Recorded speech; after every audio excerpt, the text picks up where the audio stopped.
नमस्ते, Radhe Radhe, hello everyone. तो जैसा कि आप सबको पता है कि मैं आपको बीएससी फर्स्ट सेमेस्टर बॉटनी का सिलेबस पढ़ा रही हूँ, जिसमें मैं आपको उसका यूनिट पढ़ा रही हूँ, जिसमें आपको फंजाई के बारे में पढ़ना है। फंजाई का ऑलरेडी लेक्चर्स मैंने आपको प्रोवाइड कर दिया है कि फंजाई के जो जनरल कैरेक्टरिस्टिक होते हैं वो किस तरीके से होते हैं। उसमें मैंने सारी चीज़ें कवर की हैं और जहाँ से क्वेश्चंस पूछे ही पूछे जाते हैं। ठीक है, आज इस लेक्चर में हम कवर करने वाले हैं न्यूट्रिशन इन फंजाई। फंजाई में न्यूट्रिशन किस तरीके का होता है ये बात हम देखेंगे। ठीक है, न्यूट्रिशन इन फंजाई मैंने इसका जो ओवरव्यू है थोड़ा सा इसके बारे में जनरल कैरेक्टर में भी बताया है कि पहली बात तो ये क्या होते हैं, हेटरोट्रॉफ होते हैं। ठीक है, दूसरे पे फीड करते हैं, यानी कि ये अपने फूड के लिए किसी और पे डिपेंड होंगे, किसी और पे निर्भर रहेंगे। ठीक है, तो वहाँ पे मैंने आपको बताया था कि ये 3 टाइप इसके बताए थे। यहाँ उसी को हम डिटेल में पढ़ेंगे। ठीक है, कि किस तरीके से ये होते हैं। लेकिन अगर उससे पहले आप चैनल पे नए हैं तो प्लीज़ चैनल को लाइक शेयर सब्सक्राइब कीजिए। और जो भी मैं पढ़ाती हूँ अगर उन नोट्स का आपको पीडीएफ चाहिए तो उसके लिए हमारा टेलीग्राम चैनल ज्वाइन कीजिए, जिसका लिंक डिस्क्रिप्शन में दिया हुआ है। तो चलिए स्टार्ट करते हैं न्यूट्रिशन इन फंजाई के बारे में। न्यूट्रिशन इन फंजाई की बात की जाए तो मतलब फंजाई में जो उसका पालन पोषण है, न्यूट्रिशन है, वो किस टाइप का होता है।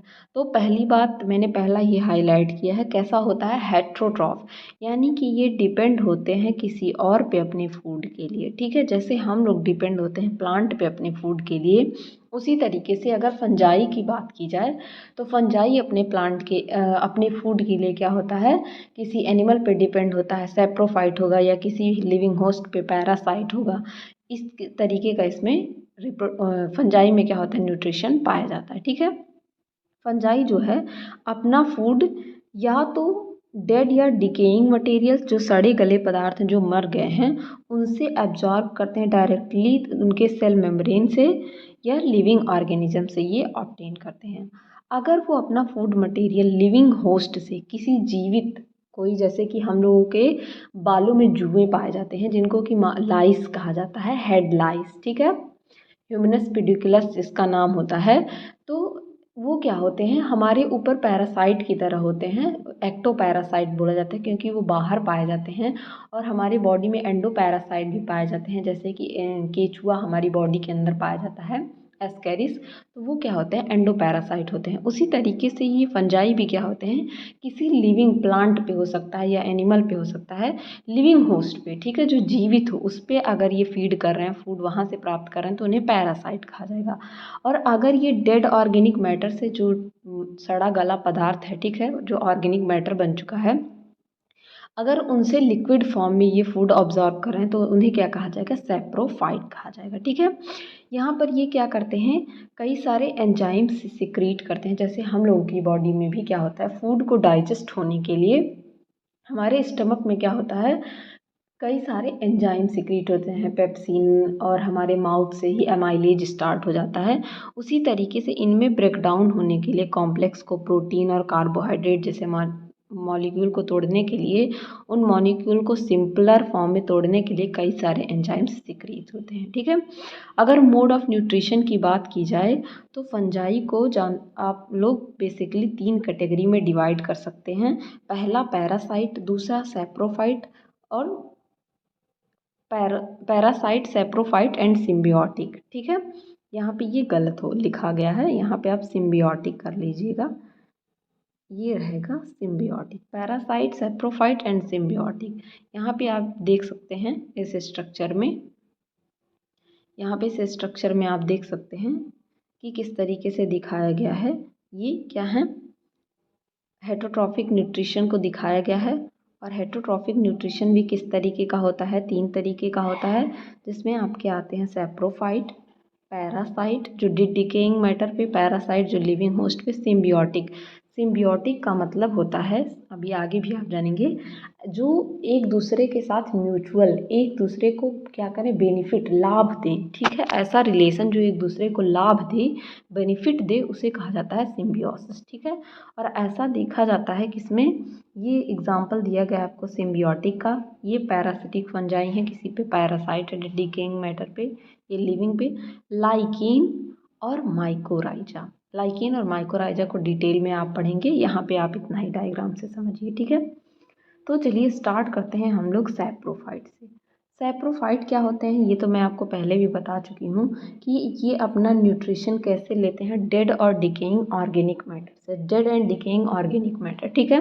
यहाँ से अगर आपका क्वेश्चन पूछ ले कि which mode of nutrition in algae the nutrition mode of nutrition is obtain from dead and decaying matter या dead and decaying organic matter, तो आपको पता होना चाहिए कि उससे क्या बोला जाएगा, सैप्रोफाइट बोला जाएगा, ठीक है। This type of mode of nutrition is known as saprophytic. इस तरीके के मोड ऑफ न्यूट्रिशन को सैप्रोफिटिक कहते हैं और ऐसे फंजाई को सैप्रोफाइट कहते हैं। अब ये जब मैंने आपको पढ़ाया था जनरल कैरेक्टर तो बताया था ये मेनली दो तरीके के होते हैं। पहला ऑब्लिगेट पैरासाइट, दूसरे फैकल्टेटिव पैरासाइट। अब ऑब्लिगेट पैरासाइट और फैकल्टेटिव पैरासाइट में डिफरेंस क्या है, दोनों ही हैं सैप्रोफाइट्स, ठीक है। तो ऑब्लिगेट सैप्रोफाइट्स जो होते हैं इनका मतलब होता है ये ऐसे फंजाई होते हैं जो अपना न्यूट्रिशन नॉन लिविंग प्लांट या एनिमल से प्राप्त करते हैं, ठीक है। They grow only upon suitable non living tissue, they can survive on dead and artificial media. यहाँ पे इसका मतलब ये है कि अगर ये कोई प्लांट है, ठीक है, कोई भी प्लांट है, ठीक, अगर इसका एग्जाम्पल है म्यूकर म्यूसिडे या म्यूकर भी सिर्फ आप लिख सकते हैं। म्यूकर डिसाइडेड है कि इसी प्लांट पे केवल क्या करेगा, फीड करेगा, इसी प्लांट से अपना फूड प्राप्त करेगा। इसके अलावा अगर कोई भी प्लांट पे इसको डाल दिया गया तो वो क्या हो जाएगा, मर जाएगा, या कोई भी आर्टिफिशियल मीडियम उसको प्रोवाइड करवाएंगे तो वो फंजाई क्या होगा, डेड हो जाएगा, मर जाएगा। इस तरीके के जो सैप्रोफाइट्स होते हैं उन्हें ऑब्लिगेट कहा जाता है। कहीं भी ऑब्लिगेट कवर्ड का यूज़ किया जाए मतलब वो किसी पर्टिकुलर प्लांट पे, जैसे कि आप बियर्स ले लीजिए, भालू जो होते हैं वो बैम्बू बैम्बू यानी कि जो बांस के प्लांट होते हैं उसी पे फीड करते हैं, अगर उनको वो ना मिले तो वो कुछ नहीं खाते हैं, ठीक है। उसी तरीके से रकून्स होते हैं, रकून्स जो होते हैं वो एनिमल्स हैं, वो यूकेलिप्टस के प्लांट पे पत्ते पे फीड करते हैं, अगर उनको वो ना मिले वो नहीं खाएंगे। तो इस तरीके के एनिमल्स को क्या कहा जाएगा, ऑब्लिगेट, जो सिर्फ एक पर्टिकुलर प्लांट या पर्टिकुलर स्पीसीज पे ही फीड करें, उसके अलावा कहीं और पे ना जाएं, ठीक है। तो ये हो गया ऑब्लिगेट सैप्रोफाइट। इसका एग्जाम्पल मैंने आपको बता दिया, म्यूकर म्यूसिडियम। दूसरा आपका आता है फैकल्टेटिव सैप्रोफाइट। फैकल्टेटिव सैप्रोफाइट, यहाँ पे पैरासाइट लिखा गया है, ये गलत है, यहाँ पे सैप्रोफाइट रहेगा, ठीक है, सैप्रोफाइट। फैकल्टेटिव सैप्रोफाइट जो होते हैं वो क्या होते हैं, they the members actually thrive best if they grow on dead organic matters but they have potential of infecting the living and animals. इनका ये ऐसे होते हैं कि इनका जहाँ पे इनको ग्रो करना है वहाँ तो ये ग्रो कर जाएंगे, ठीक है, वहाँ पे तो ये अच्छे से ग्रो करेंगे, लेकिन अगर उसके अलावा अगर इनको कहीं और भी अगर वो प्लांट नहीं मिल रहा है या वो एनिमल नहीं मिल रहा है तो उसके अलावा भी अगर इनके अंदर इतना पोटेंशियल होता है, इतनी क्षमता होती है कि ये कहीं और पर भी ग्रो कर जाएंगे। एग्जाम्पल के लिए जैसे फ्यूजेरियम पाइथियम, ठीक है, एग्जाम्पल देके आपको पूछ सकता है कि ये क्या है, ये फैकल्टेटिव है या ऑब्लिगेट है, तो आपको पता होना चाहिए कि कौन सा फैकल्टेटिव है कौन सा ऑब्लिगेट है। आते हैं दूसरे पे जो कि है आपका पैरासाइट, ठीक है।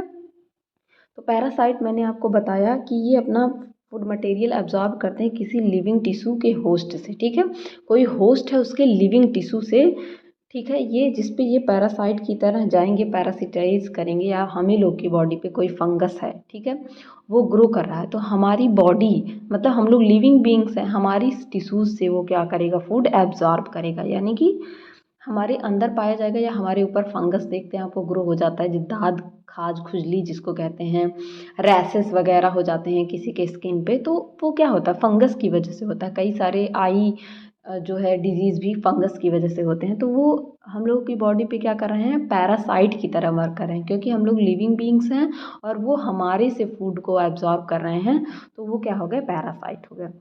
Those member which can only grow on living host and obtain their food material from them known as parasite। ये बात मैंने आपको कितनी बार बताई, such parasite quite harmful for their host cause many serious disease. ऐसे पैरासाइट जो होते हैं, लिविंग पैरासाइट जो होस्ट पे फीड करते हैं, वो क्या होते हैं, बहुत हार्मफुल होते हैं, अपने होस्ट के सीरियस डिजीज कॉज कर सकते हैं। जैसा कि मैंने आपको बताया, many disease of the important crop are caused by parasitic fungi. बहुत सारे ऐसे डिजीज हैं जो कि पैरासिटिक फंजाई के द्वारा क्रॉप्स यानी कि जो फसल होते हैं, फसलों में होते हैं। जैसे कि रस्ट हो गया, स्मट हो गया, बंट, मिल्ड्यू और मेनी अदर प्लांट डिजीज़ हैं, जिनके एग्जांपल में हैं फंगल डिजीज़ जो हैं, जो क्रॉप में कॉज किए जाते हैं, किसके द्वारा, फंजाई के द्वारा। ये भी दो टाइप के होते हैं, ऑब्लिगेट और फैकल्टेटिव। ठीक है, ऑब्लिगेट और फैकल्टेटिव का मतलब मैं आपको कई बार समझा चुकी हूँ। Obligate parasite, this parasite only survive living host call obligate parasite. ये केवल और केवल लिविंग होस्ट में क्या करेंगे, सर्वाइव करेंगे। जैसे कि पाउडरी एंड डाउनी मिल्ड्यूज, ठीक है, बेस्ट एग्जाम्पल हैं ऑब्लिगेट पैरासाइट के। इनके एग्जाम्पल हैं जैसे कि पक्सीनिया, परनोस्पोरा, रुविनेलिया और मिलेमोस्पोरा। ठीक है, मिलेमोस्पोरा ये इसके एग्जाम्पल हैं। दूसरा आता है आपका फैकल्टेटिव पैरासाइट। यहाँ पे भी गलत हो गया है, सेप्रोफाइट नहीं रहेगा, ये पैरासाइट रहेगा। ठीक है, पैरासाइट, ये पैरासाइट क्या होते हैं, ये एक्चुअली पैरासाइट होते हैं, लेकिन अगर लिविंग होस्ट नहीं है तब भी ये क्या करेंगे, डेड और डिकेइंग मैटर पे भी नेचर में सर्वाइव कर जाएंगे। ऐसा ज़रूरी नहीं है कि लिविंग होस्ट मिले तभी ये सर्वाइव करेंगे। इस वजह से इन्हें क्या कहा जाता है, फैकल्टेटिव सेप्रोफाइट कहा जाता है। एग्जाम्पल के लिए जैसे कि स्मट, स्मट कहा जाता है स्टेलिगो को। ठीक है, स्टेलिगो और पक्सीनिया को रस्ट कहा जाता है। ठीक है, ये बात आप थोड़ा ध्यान रखिएगा, पक्सीनिया को रस्ट कहा जाता है। ऑब्लिगेट पैरासाइट में रस्ट भी दे सकता है, तो रस्ट में पक्सीनिया को कहा जाता है और स्टेलिगो को स्मट कहा जाता है। और स्फैसिलोथीका जो होता है, स्फैसिलोथीका ये। ठीक है, तीसरा आता है आपका सिम्बियोंट। सिम्बियोंट का मतलब होता है some fungi grow on other organism and both are benefited mutually, such association is known as symbiosis. ये बात मैंने आपको पहले बताई कि जब दो लोग एक साथ मिलकर काम करें, ठीक है, ये मैंने एग्जांपल ले लिया है, ये पहला इसको बेनिफिट दे, दूसरा इसको बेनिफिट दे, तो इसको लाभ दे, तो इस तरीके के रिलेशन को क्या कहा जाता है, सिम्बियोसिस कहा जाता है। और इसका कॉमन एग्जाम्पल है माइकोराइजा और लाइकेंस। ठीक है, माइकोराइजा और लाइकेंस के बारे में थोड़ा जानिए। जो माइकोराइजा होते हैं ये म्यूचुअल रिलेशनशिप शो करते हैं किसके साथ, फंगस और रूट ऑफ हायर प्लांट। जो हायर प्लांट्स के रूट हैं, जो बड़े पौधे होते हैं, उनके रूट्स और फंगस एक दूसरे के साथ मिलके म्यूचुअल रिलेशन शो करते हैं।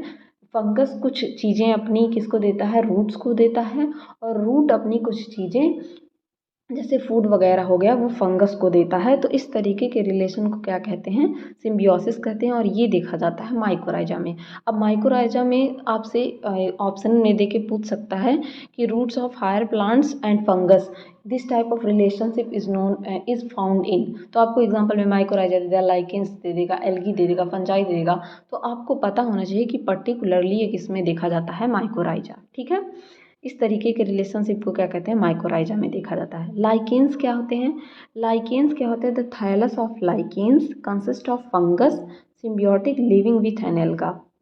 जो लाइकेंस होते हैं वो किससे मिलकर बने होते हैं, फंजाई प्लस एल्गी से। ये बात मैंने आपको पहले भी बताई थी, ये फंजाई प्लस एल्गी से मिलकर बने होते हैं। ऐसे रिलेशन को क्या कहा जाता है, एल्गी। इस तरीके के रिलेशन को कहते हैं लाइकिंग। इनसे जो बनता है उसे लाइकिंग कहते हैं। यहाँ पे क्या होता है, फंजाई जो है एल्गी को शेल्टर यानी कि घर प्रोवाइड करता है, और फंजाई को जो है, एल्गी को जो है फंजाई घर दे दिया, और फंजाई को जो है एल्गी क्या देता है, फूड, फूड देता है, क्योंकि फंजाई अपना फूड खुद नहीं बना सकता, हेटरोट्रॉफ होता है, जबकि एल्गी अपना फूड खुद बना सकते हैं, ऑटोट्रॉफ होते हैं। तो आशा करती हूँ न्यूट्रिशन इन फंजाई आपको अच्छे से समझ में आएगा हो। अच्छे से समझ में आए तो अपने दोस्तों के साथ भी शेयर करिए, और बने रहिए इसी तरह अच्छी वीडियोज़ के लिए। Keep learning, keep growing. Thank you everyone.